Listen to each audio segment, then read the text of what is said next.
Here, this is one of the finest hands for the non-dealer. 2, 3, 4, 6. 2, 3, 4, 6. If you have a chance to keep that, even though the 6 is a little safer card to the opponent's crib than the 8, the 2, 3, 4, 6 is one of the best pegging hands for the non-dealer in cribbage. And very frequently it gives you 4 pegs, 4 unanswered pegs. Either the dealer will put the count at 13 and you play the deuce for 15. Once that happens, they make the count 25 and you play your 6 for 31. Sometimes they got a hand like an 8, 9, 10, 10.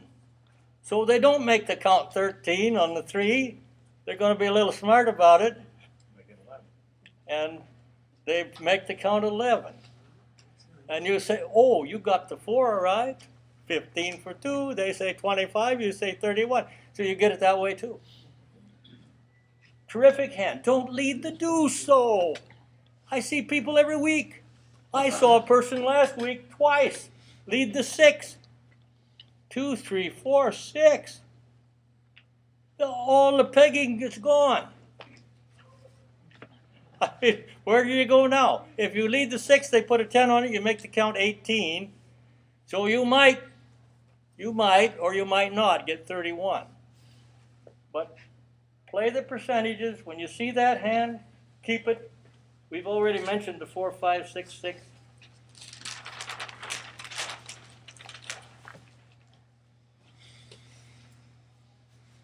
On these kinds,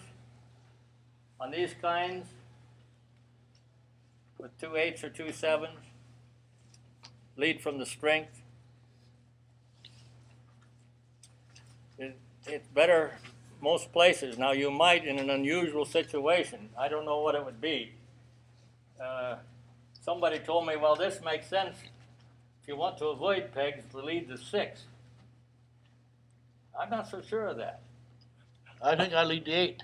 I would agree with you that it's better. You're playing the percentages, and you're leading from the strength of the hand. If I pair the 8, you're going to have to make a tough decision if I make the count 7 and you don't want to peg.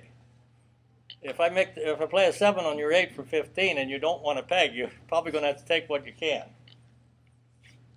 If you catch me with middle cards, that doesn't work so good. Now, but what's the difference? Here's one of these double runs that has 2 6s. Is the 6 a good lead?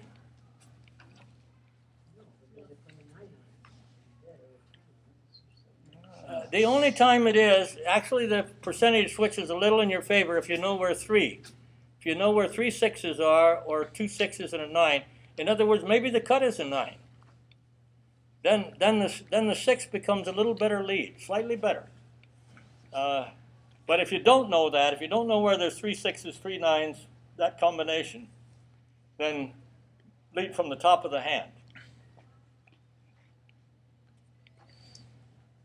We mentioned the jack trap. We might as well get into that a little bit. We got about 3 minutes here. The best hand to lead. Now, jack is a defensive lead. Remember the dealer. If I don't want to get paired, the jack is the safest one. In this case, if he does, I got a third one. But if I really want to get the jack trapped, and I'm not dealing, then I need to present a king.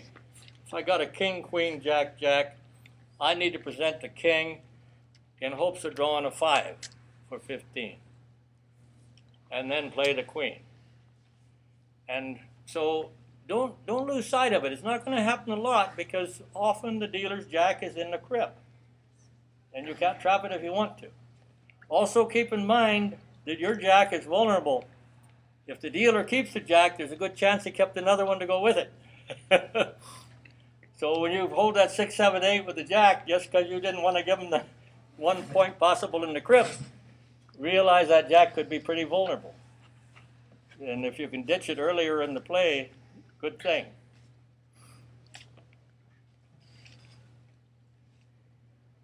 Any questions? Well, it's good tonight, George. All right, next week we got some really good stuff. I got a deal. I lost that last time. I'm trying to think on there. Oh, you just had to make me say it, huh? Good Lord, Lee. Yeah. You're the yeah, her daughter's in the car. Hold the noise just for a minute. I want to hear. You're the non-dealer. You lead the game. The dealer plays with 5. You think on average you would score more points by keeping the 2 jacks together or by keeping the jack queen Now here, later? this. You think you get a run of 3 twice as often? Oh yeah, more than that. Twice as often? More than that. The point that Todd makes is a very good one. You heard me mention the value of the jack queen and prospects of forming a run of 3 and a go is 4 on the end of the play. Very high percentage. If they have a face card that you could score 3 or 4 by keeping the jack queen rather than the jack jack. But if you're just in a situation where you really need 7 pegs, then it's worth leading that king and getting the 15 and playing the queen and holding the 2 jacks together. But you will score more points over time by keeping the jack queen intact rather than the jack jack. But if it could settle the outcome of a game or qualify you in the main tournament so you can advance to the playoffs, it's always worth the chance. Because the worst that can happen to you on giving the king out there is to have a 15 scored on it. And then you do have the option of deciding whether you're going to keep the jacks or ditch one of them. If you ditch the jack on the king, though, you pretty well reveal that you've got a queen. Whereas by leading the king, there's a little uncertainty about where your hand may go from that. But anyway, it's a good point, Todd. And that's how it is with a lot of these trap plays. Although I would almost always play from the double 6-4, almost always play from the double 6-4, except in an end-of-game situation where maybe the dealer needed 3 or 4 pegs to get out. Then I would offer him the 4, because the only thing that could be done with the 4 is it could be paired, whereas the 6 could be scored on with a 9, which I don't want to see. Okay, so board position will settle a lot of these questions for you. Yeah.